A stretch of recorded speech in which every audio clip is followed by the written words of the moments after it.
नमस्कार दोस्तों, पहाड़ी फैक्टर चैनल में आप सभी का स्वागत है। मैं आशा करता हूं आप सभी सुखी होंगे, स्वस्थ होंगे। अभी आप सबने वो न्यूज़ तो देखी ही होगी और सुनी भी होगी कि किस तरीके से हमारे कुछ हिंदुस्तानियों को जो है अमेरिका ने वापस भेजा और वापस भेजा, डिपोर्ट किया। उनके हाथ में और पैरों में जो आपने देखा होगा कि चेन से उनको बांधा हुआ था और चेन से बांध करके उन्हें एक डिफेंस के प्लेन के अंदर, जो कि खास करके कार्गो प्लेन होता है डिफेंस का, उस प्लेन के अंदर उनको बिठा करके वहां से फिर उनको जो है इंडिया लेके आया गया। और इसके ऊपर बहुत शोर मचा, ये कहा गया कि ये बहुत गलत हुआ। इसके ऊपर बहुत सारी बातें आई। साथ में जो हमारे अभी के प्रधानमंत्री जी हैं, उनकी जो रिलेशनशिप है अमेरिका के साथ, वो भी क्वेश्चनेबल हुई और उसके ऊपर बहुत लोगों ने सवाल उठाया। तो हम इसी के ऊपर अब बात करने वाले हैं। ये पूरी वीडियो इसी के बारे में है। बहुत ज़्यादा ज़रूरी वीडियो है क्योंकि मैं इसमें बात करने वाला हूँ कि किस तरीके से एक पूरा नेटवर्क चलता है जो एक फेक वीज़ाज का नेटवर्क है।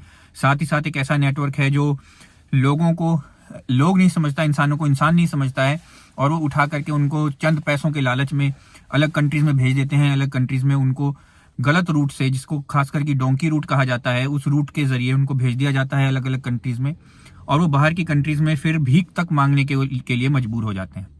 तो ये सारी वीडियो उसी के ऊपर होने वाली है। इसको जरूर ध्यान से देखिए, पूरा जरूर देखिएगा।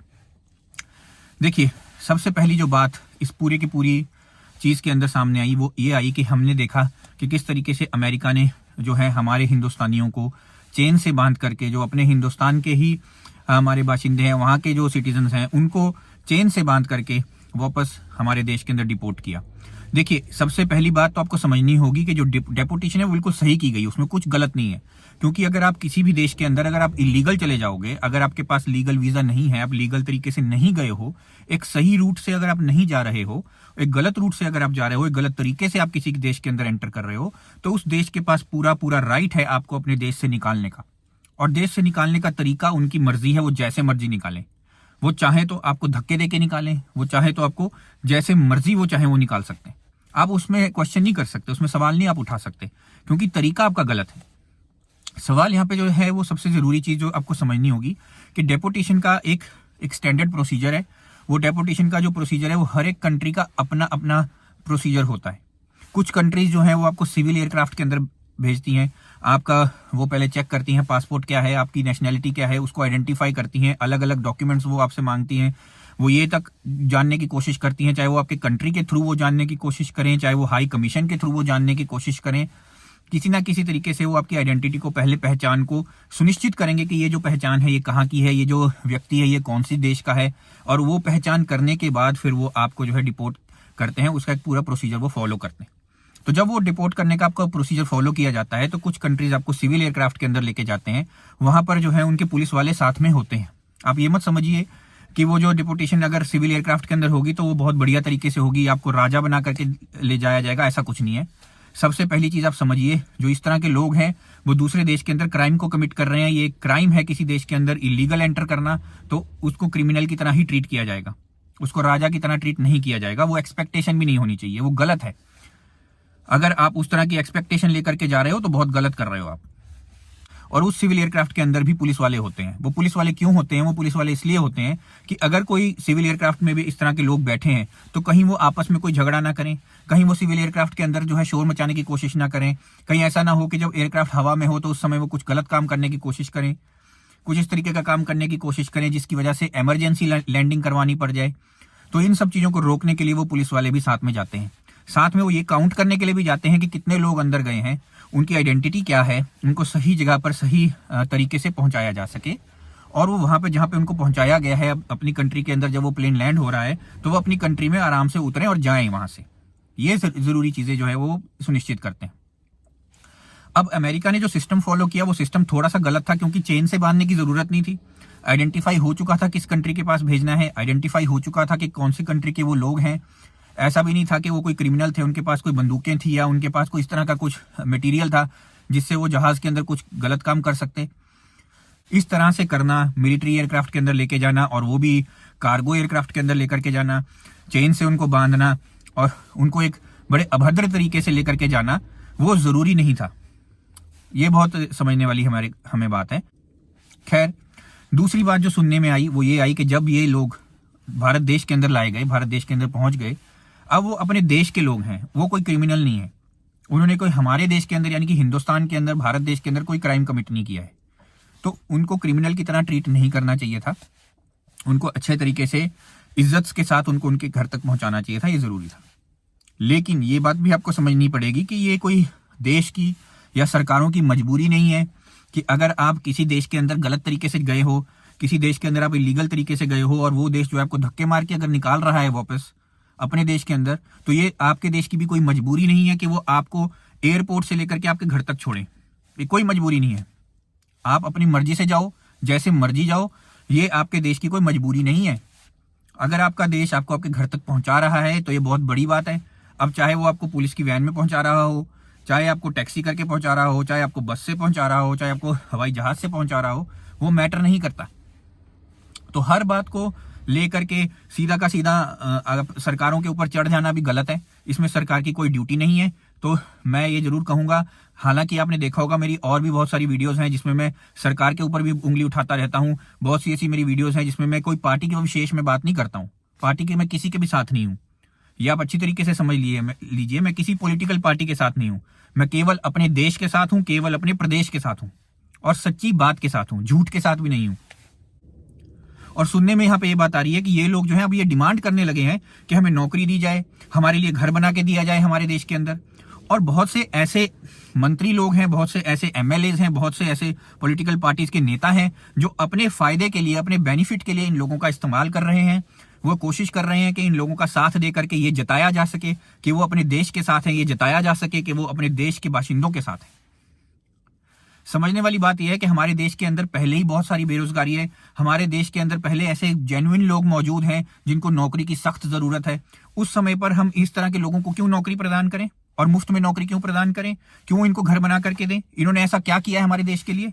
ऐसा क्या नाम रोशन किया हमारे देश का? ना तो ये हमारे देश के कहने से बाहर गए हैं, ना ही ये किसी से इजाजत मांग करके बाहर गए हैं। अगर इन्होंने 40-40 लाख रुपए खर्च किए हैं, इनके माँ बाप भी अब रो रहे हैं कि हमने 40-40 लाख खर्च किया, हमने जमीनें बेच दी, हमने घर बेच दिया और हमने अपने बच्चे बाहर भेज दिए, तो ये उनकी गलती है। इसमें कोई किसी प्रदेश की कोई गलती नहीं है, इसमें किसी सरकार की कोई कभी गलती नहीं है। किसी ने आपको फोर्स नहीं किया था कि तुम जाके बाहर भेज दो, तुम अपने जमीनें बेचो, जायदाद बेचो और तुम अपने बच्चों को बाहर भेज दो, किसी ने नहीं कहा था। और अगर तुम अपने बच्चों को बाहर भेजना चाहते थे तो लीगल तरीके से भेजो भाई, लीगल प्रोसीजर से भेजो। इलीगल तरीके से भेजने का जो है तरीका वो तुमने खुद चूज किया, तुमने खुद चुना है वो इलीगल तरीका। तो अगर आपने कोई गलती करी है, अगर आपने कोई मिस्टेक करी है और आप उस गलती को करने के लिए अपना पैसा खर्च कर रहे हो, तो सरकारें मजबूर नहीं है आपको पैसा देने के लिए। कोई सरकार मजबूर नहीं है आपको नौकरी देने के लिए, कोई सरकार मजबूर नहीं है आपको घर बना के देने के लिए। वो आपकी गलती है और अब आपको अपनी गलती भुगतनी पड़ेगी। और जितने भी टैक्स पेयर हैं, जो बाकी लोग हैं जो जेन्युइनली टैक्स दे रहे हैं, जो हमारे देश के अंदर, हमारे प्रदेश के अंदर अच्छे तरीके से टैक्स देते हैं, उनकी कोई मजबूरी नहीं है कि उनके जो टैक्स का पैसा है उसको इस तरीके से उड़ाया जाए। तो उनकी जो कंट्रीब्यूशन है उसका मिसयूज करना ना तो किसी नेता का हक है। अगर वो अपने फायदे के लिए इन लोगों को किसी तरीके से कुछ फायदा पहुंचा करके ये दिखाने के लिए कि हम बहुत बड़े नेता हैं, इस तरीके से अगर वो आपके पैसों का इस्तेमाल कर रहे हैं, सरकारी पैसों का, सरकारी धन का इस्तेमाल कर रहे हैं, तो वो गलत है, उन्हें रोकना चाहिए। आप सबको इकट्ठा होना चाहिए इस चीज के लिए। इन लोगों ने जो कार्य किया है वो इलीगल है, ये चीज को समझिए। ये लॉ के अगेंस्ट है। उन्होंने सही तरीके से वीजा अप्लाई नहीं किया, सही तरीके से सही रूट से वो नहीं गए, वो एक लालच में गए। उनको लालच दिया गया कि तुम बाहर जाओगे, बाहर के देशों में रहोगे तो तुम बहुत पैसा कमाओगे, और ये सब करने के लिए उनको उकसाया गया कि वो अपनी जमीनें बेचें, वो अपनी जायदाद बेचें, बहुत सारा पैसा वो जो है एजेंट्स को दें और उन एजेंट्स के जरिए गलत गलत रूट से वो जाएं। और जब आप इलीगल रूट से जाते हो तो आपको समझना होगा कोई वो रूट आसान रूट नहीं है। वो ऐसी ऐसी जगहों से आपको लेकर के जाते हैं जो बहुत ही घटिया जगहें हैं। खाने को रोटी नहीं देते, वो आपको बैठने के लिए जगह नहीं देते। ऐसी ऐसी जगह पे उन्होंने झुग्गियां बनाई हुई है छोटी छोटी, जिसमें एक झुग्गी में 100 व्यक्ति जो है वो एक साथ बैठ रहे हैं। पीने का पानी वहां पर नहीं है, मिट्टी वाला पानी, गंदा पानी उनको पीना पड़ता है, जिसकी वजह से उनको कई बीमारियां लगती हैं और बीमारियां लगने के बाद कई लोगों की मृत्यु भी हो जाती है। बहुत से ऐसे लोग हैं जो इस ट्रैवल के दौरान ये अलग अलग जगहों से, अलग अलग रूट से होते हुए जिस कंट्री में वो जाना चाहते हैं वहां तक पहुंचने से पहले मर जाते हैं। बहुत से ऐसे लोग होते हैं जो उस कंट्री में पहुंचने के बाद मर जाते हैं। और ये लोग क्या करते हैं, सबसे बड़ी गलती जो ये लोग करते हैं वो अपना पासपोर्ट फाड़ देते हैं। तो पासपोर्ट फाड़ने के बाद आपने अपना आइडेंटिटी डॉक्यूमेंट ही फाड़ दिया है, तो किसी को कैसे पता चलेगा? आपका पहचान पत्र ही नहीं है, कोई जान ही नहीं सकता कि आप कौन से देश से आए हैं। तो कितनी मुसीबत जो है इन कंट्रीज को हो जाती है ये पहचानने में कि ये जो लोग हैं ये कहाँ से आए हैं और इन लोगों को सही सलामत वापस कैसे पहुंचाया जाए, जब पता ही नहीं है वो कहाँ से आए हैं। फिर ये लोग क्या करते हैं, जब उस कंट्री के अंदर आ जाते हैं तो उस कंट्री में भी अलग अलग जगहें बदलते रहते हैं, क्योंकि ये पुलिस के हाथ में नहीं चढ़ना चाहते, ये नहीं चाहते कि इनको पुलिस पकड़ ले, तो ये अलग अलग अलग अलग जगहें बदलते रहते हैं, जिसकी वजह से जो पुलिस है, जो प्रशासन होता है इन कंट्रीज का, वो उनकी सपोर्ट भी नहीं कर सकता, उनकी मदद भी नहीं कर सकता। बड़ी मुश्किल से जब वो छापे मारते हैं, छापे मारने के बाद जब ऐसे लोग पकड़े जाते हैं तो उसके बाद ये एक्सेप्ट ही नहीं वो लोग करते कि वो कौन सी कंट्री से हैं। और इतनी मुसीबतों के बाद जब उनको पता चलता है कि ये कौन सी कंट्री से हैं, तो वो फिर कोशिश करते हैं कि इन लोगों को वापस उनकी कंट्री में पहुंचा दिया जाए, सही सलामत जिंदा पहुंचा दिया जाए, तरीका कैसा भी हो। अब तरीका गलत है सही है उसके ऊपर बहस करने का कोई फायदा नहीं है। आपको समझना चाहिए ये जो पूरा तरीका जिसके जरिए आप लोग जा रहे हो ऐसी कंट्रीज के अंदर, वही गलत है। और इस सब का जिम्मेदार कौन है? अब बात आती है सरकारों की। अब मैं बात करूंगा सरकारों की, क्योंकि सरकारें वाकई में इन चीजों की जिम्मेदार है, पर पहले स्टेप के ऊपर, आखिरी स्टेप पे नहीं, पहले स्टेप में जिम्मेदार है। एक तो बेरोजगारी इतनी ज्यादा क्यों है हमारे देश के अंदर, क्यों कोई काम नहीं करता है बेरोजगारी मिटाने के लिए? सारे नेता अपने खाने पीने में क्यों लगे रहते हैं? आप लोगों को भी सोचना होगा, इसमें वोटर्स की भी गलती है। जब वोटर्स जो है सही वोट नहीं देते, जब हम लोग ही सही नेता को नहीं चुनते, तो इस तरह की गड़बड़ फिर होती ही है। इतने सारे एजेंट्स क्यों बने हुए हैं पंजाब में, हरियाणा में, हिमाचल में, बिहार में, उत्तर प्रदेश में, मध्य प्रदेश में? इतने सारे एजेंट्स क्यों बने हुए हैं जो इस तरह के गलत वीजा लगाते हैं? उनको कौन संरक्षण दे रहा है? क्योंकि ऐसा तो हो ही नहीं सकता कि आप इतने बड़े लेवल पे इलीगल स्कैम चला रहे हो, इतने बड़े लेवल पे लोगों को जो है बॉर्डर क्रॉस कराए जा रहे हैं और उसके बावजूद किसी को कुछ पता ही नहीं है। इसका मतलब प्रशासन मिला हुआ है, कहीं ना कहीं प्रशासन मिला हुआ है। और बॉर्डर को क्रॉस करना एक बहुत बड़ी बात है। आप बिना डॉक्यूमेंट्स के, बिना किसी आपको जो है लीगल प्रूफ के, आप अगर एक कंट्री से दूसरी कंट्री के अंदर प्रवेश कर रहे हो, तो सबसे पहले आपको अपनी कंट्री भी तो छोड़नी पड़ेगी ना। तो अपनी कंट्री आप कैसे छोड़ रहे हो बिना डॉक्यूमेंट्स के? कैसे आपको इजाजत मिल रही है वो कंट्री छोड़ने के लिए? इसका मतलब कहीं ना कहीं प्रशासन भी मिला हुआ है। तो ये जो सारी चीजें हैं, इन सारी चीजों के पीछे प्रशासन का भी हाथ है। इतने सारे जो एजेंट्स ये जो बने हुए हैं, जो इतना इतना पैसा खाते हैं इन लोगों से और पैसा खा करके इनको गलत रूट से भेजते हैं, वो एजेंट्स उस पैसे का इस्तेमाल क्या करते हैं, वो पैसा कहाँ जाता है, वो पैसा बैंक में कैसे सेव हो सकता है? आप जब अपनी सेविंग करते हो, आप जब इनकम कमाते हो, जब किसी भी तरीके से आप कोई कमाई करते हो, तो उस कमाई का जो है टैक्स फटाफट आपसे ले लिया जाता है। अगर आपके बैंक में आज 50,000 रुपए भी एक्स्ट्रा आ जाएगा तो तुरंत ही आपको इनकम टैक्स पूछने लग जाएगा, ये पैसा कहां से आया। तुरंत आपका बैंक आपसे पूछेगा कि इसका प्रूफ दीजिए कहां से आया।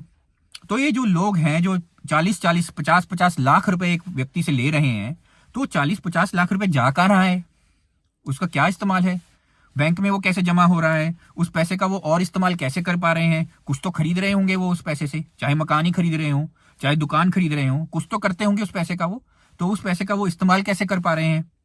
कहीं ऐसा तो नहीं कि वो जो पैसा है वो प्रशासन को चढ़ाया जा रहा हो, चाहे वो पुलिस को ब्राइब देने के लिए हो, भ्रष्टाचार करने के लिए हो इस्तेमाल।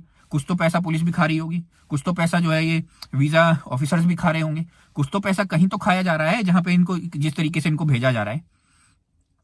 तो ये सारे का सारा जो इन्वॉल्वमेंट है, कहीं ये नेताओं तक तो नहीं जा रहा, कहीं ऐसा तो नहीं बड़ी बड़ी पॉलिटिकल पार्टीज इस पैसे को खाती हों, कहीं ऐसा तो नहीं बड़े बड़े नेता इस पैसे को खाते हों। तो ये भी आपको समझना होगा।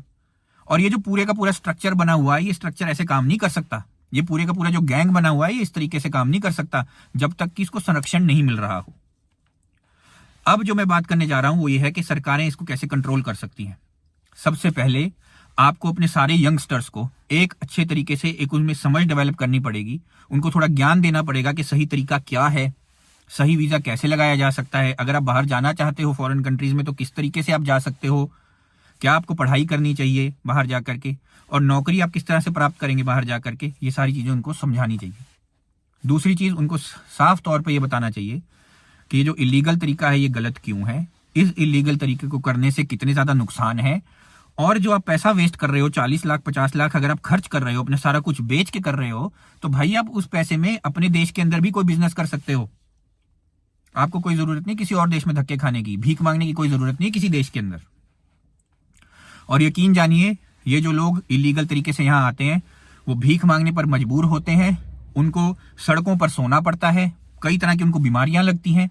अगर वो मृत्यु उनकी ना हो, किसी तरीके से वो बच जाएं, तो बड़ी मुश्किल से वो डिपोर्ट करके अपनी कंट्री पहुंचते हैं, नहीं तो उनको डिपोर्ट भी नहीं किया जाता क्योंकि वो पहचान ही नहीं सकते ये कहां से आए हैं, अपना पहचान पत्र भी वो फाड़ देते हैं। तो आप सब इस चीजों को समझिए। सरकारों को सबसे पहले ये ज्ञान जो है यंगस्टर्स के अंदर पहुंचाना होगा। दूसरी चीज जो सरकारों को करनी होगी वो बेरोजगारी को मिटाना होगा, बेरोजगारी को कम करना होगा, बिजनेसेस को बढ़ाना होगा, स्टार्टअप्स को बढ़ाना होगा, साइंस टेक्नोलॉजी पर काम करना होगा। और जो लोग हमारे देश को छोड़ करके जा रहे हैं उसका एक स्ट्रक्चर बनाना होगा, उसका एक लीगल स्ट्रक्चर बनाना होगा। वो जो लीगल स्ट्रक्चर है वो कैसे बनाया जाएगा? लीगल स्ट्रक्चर को बनाने के लिए आप ये तो पता कर ही सकते हैं ना कि कितने एजेंट्स काम कर रहे हैं एक स्टेट के अंदर। उन सभी एजेंट्स को ये बोला जाए कि सभी के सभी एजेंट्स जो हैं, जो वीजा में काम करते हैं या किसी तरीके से वो लोगों को बाहर भेजने का काम करते हैं, उन सबको पंजीकरण कराना जरूरी है। उनको एक सर्टिफिकेशन सरकार से लेना जरूरी है। वो सब के सब सर्टिफाइड होने चाहिए, सबसे पहली बात। दूसरी बात, जितने भी वो वीजा अप्लाई करते हैं वो सभी के सभी डिजिटल होने चाहिए, उसका डिजिटल रिकॉर्ड रखना जरूरी होगा, जिसमें उनको सारे डॉक्यूमेंट्स का प्रूफ भी रखना होगा कि उन्होंने किस व्यक्ति को भेजा, उसके क्या क्या डॉक्यूमेंट्स थे, उन्होंने क्या क्या भरा है, किस जगह पे भेजा है, क्या भर के भेजा है, वो सारा डॉक्यूमेंटेशन उनको रखना होगा। तीसरी बात, उनकी सालाना ऑडिट की जाए, सरकार द्वारा इन सभी के सभी एजेंट्स की सालाना ऑडिट हो, और वो ऑडिट हो ईमानदारी से हो, उसमें भ्रष्टाचार इन्वॉल्व ना हो। उस ऑडिट में ये पता किया जाए कि कितने लोगों को उन्होंने बाहर भेजा, सही तरीके से भेजा या नहीं भेजा, और उस डॉक्यूमेंटेशन को इमिग्रेशन के साथ, जो इमिग्रेशन ऑफिस है, हमारा दफ्तर है इमिग्रेशन ऑफिस, उसके साथ मैच किया जाए, या मिनिस्ट्री ऑफ होम अफेयर्स के साथ मैच किया जाए, मिनिस्ट्री ऑफ एक्सटर्नल अफेयर्स के साथ मैच किया जाए। तो आपको पता चल जाएगा कि इतने जो लोग हैं वो इस स्टेट से बाहर गए, और मिनिस्ट्री के हिसाब से भी इतने ही लोग बाहर गए, यानी कि वो सही है। अगर आपको पता चले कि इतने लोग इस व्यक्ति ने बाहर भेजे हैं, बाहर के देशों में भेजे हैं, लेकिन मिनिस्ट्री के पास तो इनका कोई रिकॉर्ड ही नहीं है, इसका मतलब कि वो इलीगल तरीके से गए हैं, तो उस व्यक्ति के अगेंस्ट एक्शन लिया जाए, उसको जेल में डाला जाए, उम्र कैद की इसमें सजा हो। और फ्यूचर में जब ये पता चले कि इस तरह के लोगों ने गलत काम किया है और ऐसे लोगों को इलीगल तरीके से भेजा है, और अगर वो लोग वापस डिपोर्ट होकर के अपनी कंट्री में आते हैं, तो जितना पैसा उन्होंने इस व्यक्ति को दिया था वो सारे का सारा पैसा जो है सरकार उससे रिकवर करके वापस उन व्यक्तियों को दे। तो जब ये स्ट्रक्चर बन जाएगा, जब इस तरीके का लीगल एक स्ट्रक्चर बन जाएगा, तो कोई भी व्यक्ति जो है लीगल तरीके से बाहर जा ही नहीं सकता। अब साफ तौर पे ये पता चल रहा है कि इसमें कहीं ना कहीं भ्रष्टाचार इन्वॉल्व है, बड़े बड़े नेता लोग इसमें शामिल होंगे ही, हो सकता है बड़े बड़े पुलिस वाले, बड़े बड़े जो हमारे वीजा ऑफिसर्स हैं वो भी इसमें शामिल हों, और इसी वजह से जो है ये पूरे का पूरा गैंग काम कर रहा है। ये लोग बाहर जा रहे हैं, धड़ल्ले से जा रहे हैं, इलीगल रूट से जा रहे हैं, अपना नुकसान करते हुए जा रहे हैं, और इसका जो सारा खामियाजा जो है वो हम जैसे लोगों को फिर भुगतना पड़ेगा। क्योंकि अगर इन लोगों को मुफ्त के मकान दिए जाएंगे, मुफ्त की नौकरियां दी जाएंगी, तो जो हम जैसे ईमानदार लोग हैं उनको तो फिर ईमानदारी रखने का कोई फायदा ही नहीं है। आप सब लोगों को इसके खिलाफ आवाज उठानी चाहिए, अपने नेता से सही सवाल पूछिए। मैं कई बार कहता हूं, नेताओं को अकाउंटेबल बनाइए, और साथ ही साथ सही व्यक्ति को नेता बनाइए, किसी पढ़े लिखे को नेता बनाइए, जो सही मुद्दा जानता हो उसको नेता बनाइए, जिसके पास थोड़ा बहुत एक्सपीरियंस है उसको नेता बनाइए। जब तक आप सही व्यक्ति को नेता नहीं बनाएंगे, इन बड़ी बड़ी पॉलिटिकल पार्टीज के पीछे दौड़े रहेंगे, तो कुछ नहीं होने वाला। हो सकता है आपको मेरी बात समझ में आई हो सकता है आपको ये मुद्दा रेलेवेंट लगा हो। मुझे सुनने के लिए धन्यवाद। आपका दिन शुभ हो।